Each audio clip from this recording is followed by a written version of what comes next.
I'm Catherine, a working professional. I met my fiancé, John, at our workplace. But, to be honest, I found John somewhat annoying at first. He seemed too eager to please everyone, always smiling a bit too much for my taste.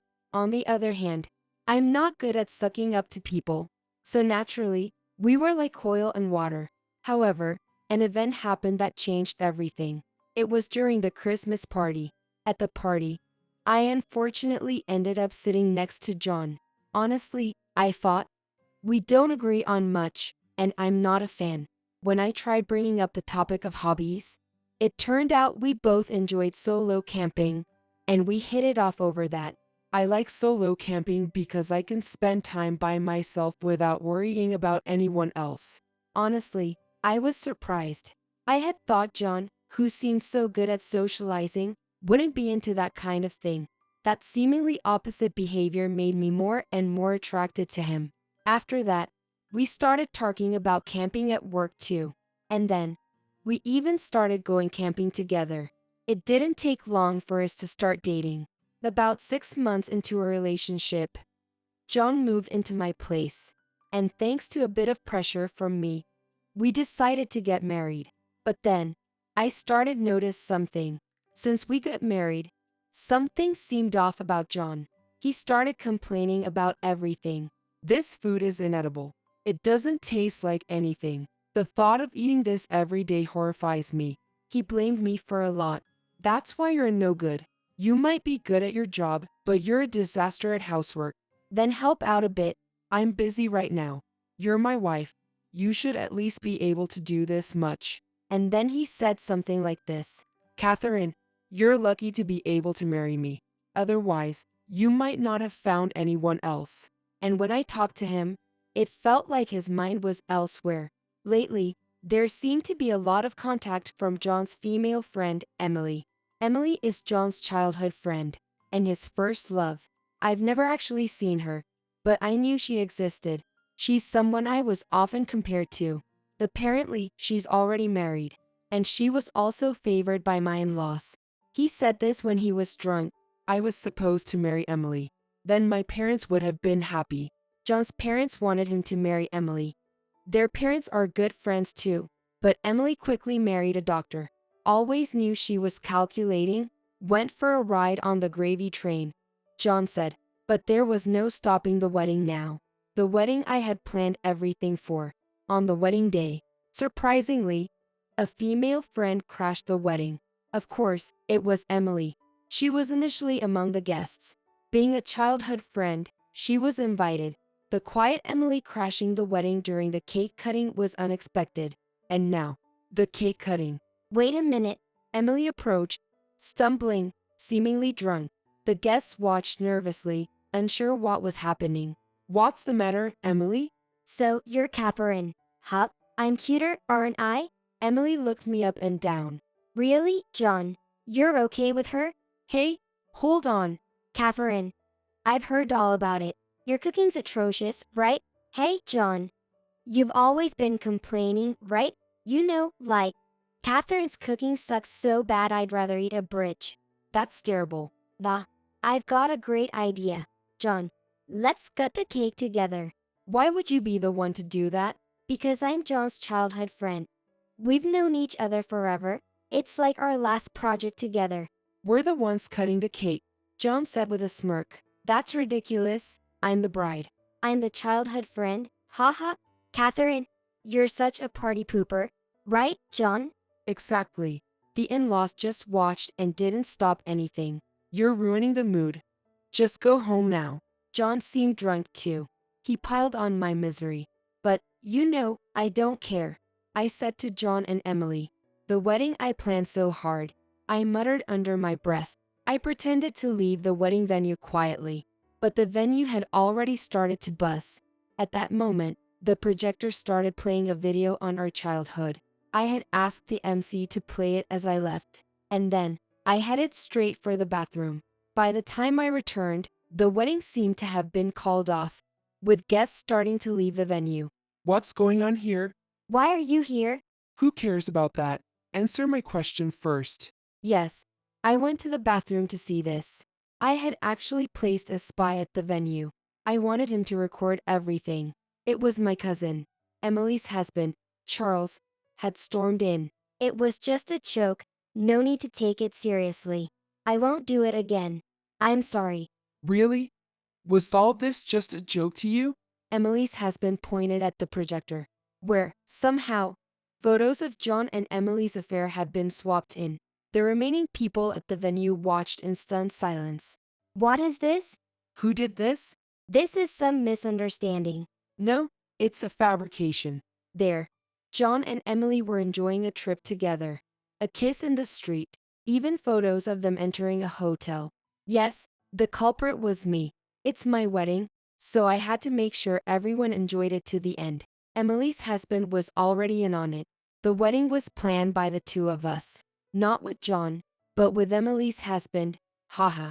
When I thought John was acting strange, I got a call from an unknown number. It was actually Charles.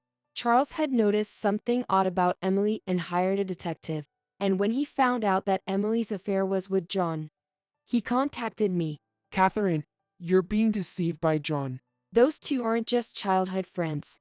Here's the proof. Charles showed me the evidence of the affair he had uncovered with a detective.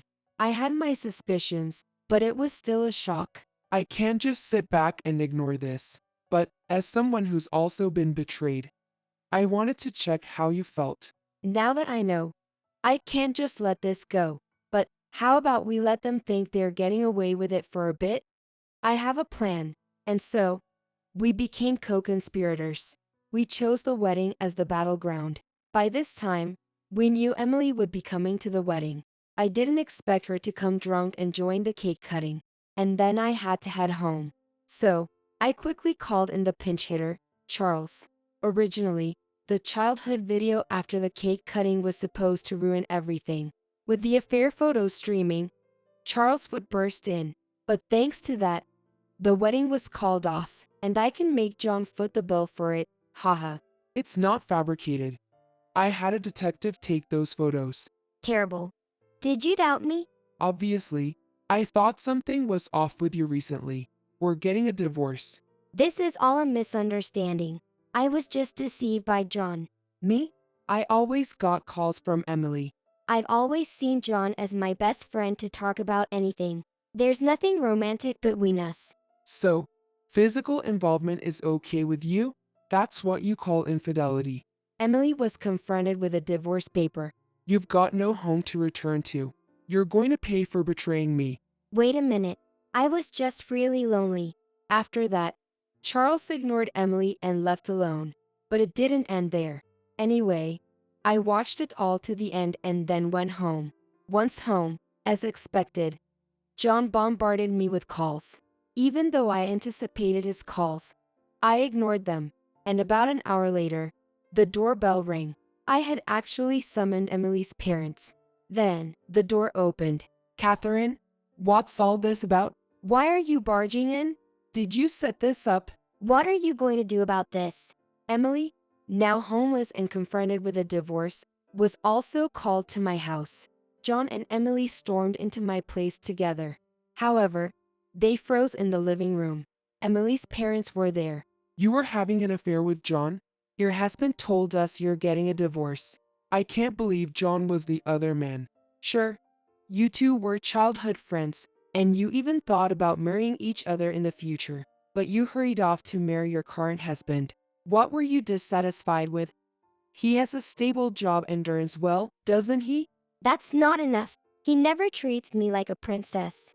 What do you mean? I wanted to be treated like a princess. I wanted to be with someone who always pays attention to me.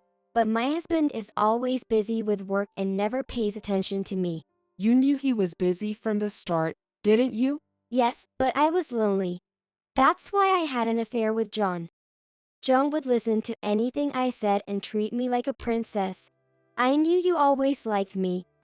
If I call, you'd rush over, leaving Catherine behind, haha. So, John was just my backup to distract me from my loneliness. I thought I wouldn't be suspected, being married and childhood friends. I never imagined it would come to this. So, I have no intention of getting a divorce. Mom, Talk some sense into her. What? You brought this on yourself, didn't you? Would you say such a cold thing to your daughter? All you do is spout selfish nonsense. Emily's dad slapped her right cheek. Ouch. Mom, Dad hit me. Emily started crying. That's when I handed John the divorce papers. Emily, I'm giving John back to you.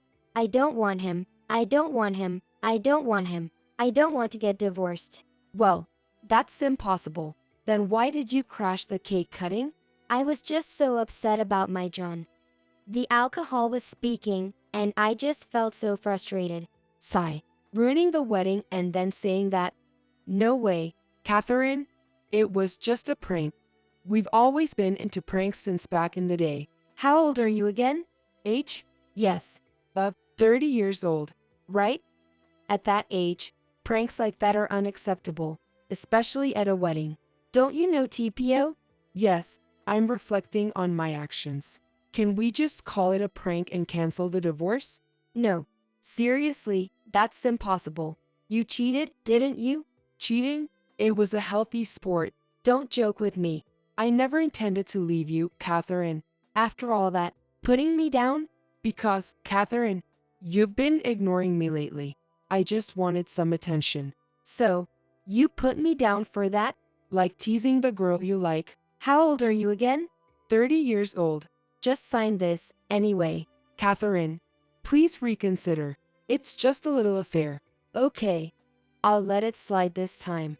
But I've already sent your stuff back to your parents' house, John. Cash on delivery. Haha. Seriously? By the way, about this whole situation, Emily's husband and I were in on it together. Didn't you realize? Wait, you mean this was all Emily's husband's doing? You think one person could swap out the childhood video on their own? We were in it together. The plan was to wreck the wedding from the start. We've planned this from the moment I found out about the affair. We decided to let things play out until the wedding. For what purpose? To bring you down. Let me give you a heads up. You know my dad, right? Of course. I've even met him. Do you know who my dad's best friend is? You? Our company's president. Haha. I was working at his best friend's company to gain some work experience. I kept it a secret because everyone would make a fuss. Wait, the president is your dad's best friend? That's right. Think you can keep working as usual after making a fool out of the president's best friend's daughter at her wedding?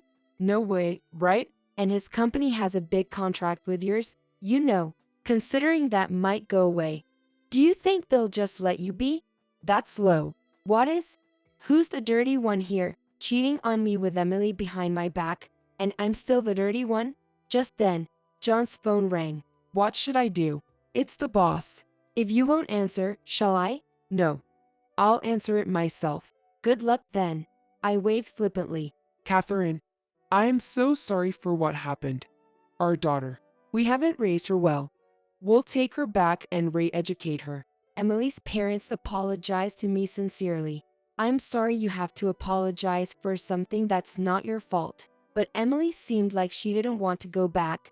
So I thought I'd let you know. Thank you. We'll make sure she makes amends. We'll definitely handle this properly. That's expected, of course. You too. Apologize to Catherine.